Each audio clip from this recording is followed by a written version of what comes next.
You exported goods to Australia, everything went exactly as planned, but after the shipment, your overseas buyer informs you that their holding company, not the buyer mentioned in your export documents, will make the payment instead. The money reaches your company's bank account without any problem. When you approach your AD bank to close the EDPMS entry, they refuse. Can you legally accept payment from a third party? And if you've already received the money, why does FEMA still treat the export as unpaid? Here's the real FEMA answer. You shipped the goods, your shipping bill was generated, and the EDPMS entry was created. Everything appeared normal.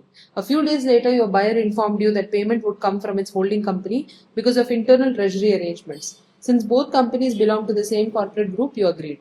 The payment arrived safely in your company's bank account from the holding company instead of the buyer. And then you requested your AD bank to match the payment and close the EDPMS entry. The bank refused. Your first reaction is understandable. The export was genuine. The goods actually left India.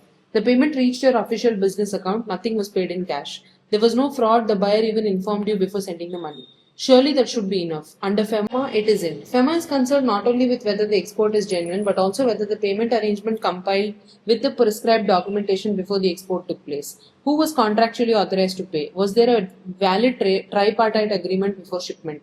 Did the export invoice identify the third party payer?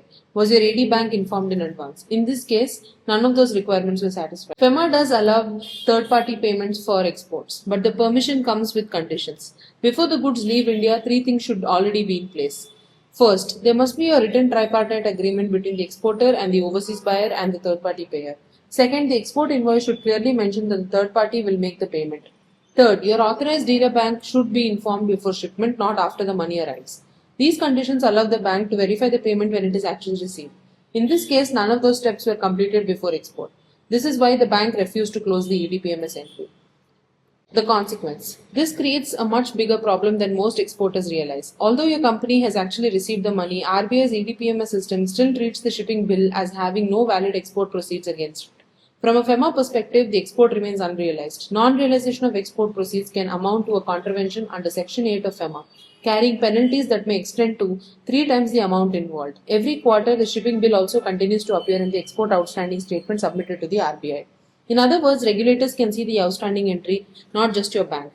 The export itself was completely legitimate. The documentation was not. The fix. If you're already facing this situation, don't ignore it. Start by approaching your AD bank with a detailed written explanation describing the relationship between the buyer and the holding company. Attach incorporation records to other documents proving the corporate connection. If the bank still cannot regularize the transaction, the matter may be referred to the RBI for specific approval to regularize EDPMS entry. This is a recognized compliance process. The FEMA advisors regularly assist exporters with such cases. Most importantly, for every future shipment, include the third-party payment arrangement in your export contract before the goods are shipped, not after. The principle. The lesson is simple. Under FEMA, timing of documentation is just as important as the payment itself. Structure the transaction before the goods leave India, not after the payment lands in your account. Comment EDPMS and we'll send you our third-party payment compliance checklist, or call FEMA advisors at 9933 85556.